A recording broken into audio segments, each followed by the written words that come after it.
Hey everybody, Kevin P. McAuliffe here, and I am back again with another Boris TV tutorial. And you know, this look is one that I know that you've seen before. Whether it's in the new Michael Bay movie or in the opening for HBO Boxing or the Ultimate Fighting Championships. This type of glow is a really cool look that in many cases, many companies will build looks packages around. Well, the great thing about this glow or this look for all of you BCC 8 users is that you have it right at your fingertips with the new BCC Film Glow effect.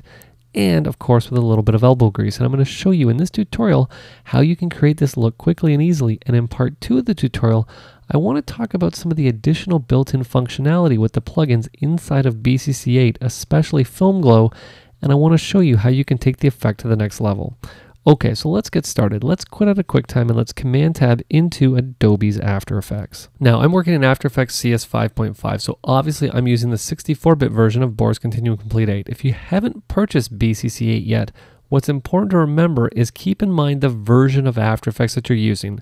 If you're using version 5 or 5.5, you're going to want to use the 64-bit version. If you're using pre-CS5, you're going to want to go with the 32-bit version. The difference between the two packages?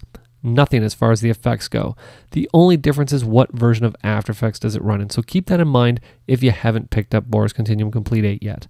Okay, so let's get in and let's create this effect. The first thing I'm going to do is navigate over to my project window. I'm going to press Command and I on the Mac, Control and I on Windows. And you can see them in my boxing footage folder. And I'm going to select 383 Video Tracks HD. I'm simply going to say Open. I have the clip now in my project. You can see it's DVC Pro HD 720p 23976.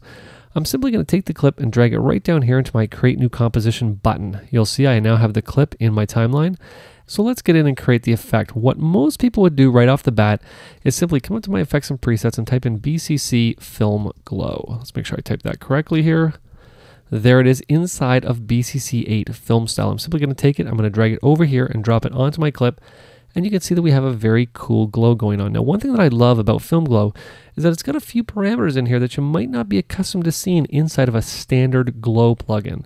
One of my personal favorites right off the bat is the ability to adjust the X and the Y width of the glow. You'll see if I drag the X width out, it starts to stretch obviously horizontally. If I adjust the Y width, it's obviously going to stretch out vertically. A very nice feature to add in there inside of Film Glow. Now, another great feature I love inside of Film Glow is if I come down here to my RGB independent, what I'm going to do is just set these all to be 100 here, and you'll see where I'm going with this in just a second. Now, what's important to keep in mind when you take a look at this glow is that obviously R, G, and B, red, green, and blue values are being used to make up this glow. But what if I wanted to extend, let's just say the reds a little bit farther than everything else? Well, no problem. What I can do is simply come over here to the red scale, Y, if I wanted to stretch it out a little bit higher, and simply come in, and if I start stretching it, you're going to see what happens is that a little bit more red starts appearing at the top of the glow. The glow itself stays the same, but you can see it's getting stretched out beyond the borders. What I can do is just come here and just set that back to 100, and you'll see the difference. A very, very cool effect that you can start adding inside of your glows. That's just a couple things I wanted to throw out there to show you how cool Film Glow is, but let's get into actually creating this look. And believe it or not, where I started actually wasn't in Film Glow at all. What I'm going to do is I'm simply going to delete the Film Glow effect. The first thing I actually did was I used a BCC effect, but what I used was Linear Luma Key right there. BCC Linear Luma Key. I'm simply going to take that, I'm going to drag it onto my clip. You'll see as soon as I drop it on there, we now have a key that's going on. But let's get in and let's adjust this a little bit. What I'm going to do is I'm going to set my glow threshold to be about 185. Let's set the softness to be about 25, and we'll set the post blur to be about 30. That's looking very nice. What we're going to do now is simply come down and I'm going to pre-comp this by pressing Command Shift and C on the Mac, Control Shift and C on Windows. And let's just call this matte. I'm going to say OK. And what we're going to do is come back to our project. I'm going to take my clip. I'm going to drag it right back down here underneath my matte. I'm just going to turn my matte off for a second here. And now we're going to come up and we're going to apply BCC Film Glow. I'm going to take Film Glow. I'm going to drag it right down here onto my clip. We're going to leave the matte there just where it is. What we're going to do is let's get in and adjust some of these parameters. The first thing I'm going to do is I'm going to adjust the glow radius. Let's set the glow radius to be about 45. And I'm going to set the X width to be 0. It's going to be a very up and down glow that we're going to have going on here. And what I'm going to do is just hit Tab to tab down to the Y width. You can see that we now have this very cool stretch going on I'm going to set the Y width to be about, let's set it to be 150. Very nice. What I'm going to do is I'm going to leave crosstalk at 0, and let's come into our RGB independent here. What we're going to do is just make sure that we set that back to 100. I'm going to set this down to 100 as well. And let's come in and let's just adjust the red scale Y, and let's put that at about 140. I want a little bit of red, not too much, and what we're going to do is I'm going to set the blue scale Y to be 0. You'll see that we now get this very, very yellowish effect going with our glow. Very nice. What we'll do is just twirl up our RGB independent, and let's get down to our glow intensity. We're going to set the glow intensity pretty high. I'm going to set that to be about 150. You'll see that once I set that, everything pretty much just blooms right out. It's almost at the point where we can't even see what's going on, but don't worry, we're going to adjust that in just a second. I'm actually going to leave all of the rest of my parameters exactly the way that they are, because where things start to get really interesting is with the glow threshold right back up here at the top. And you'll see as I start grabbing the glow threshold and I start dragging it, we're now getting a very different look. You can see that's what it was at 0, and you can see it's almost like a muted glow now. Let's leave it at about 40. You can see that the problem that we have is that the entire image is still glowing.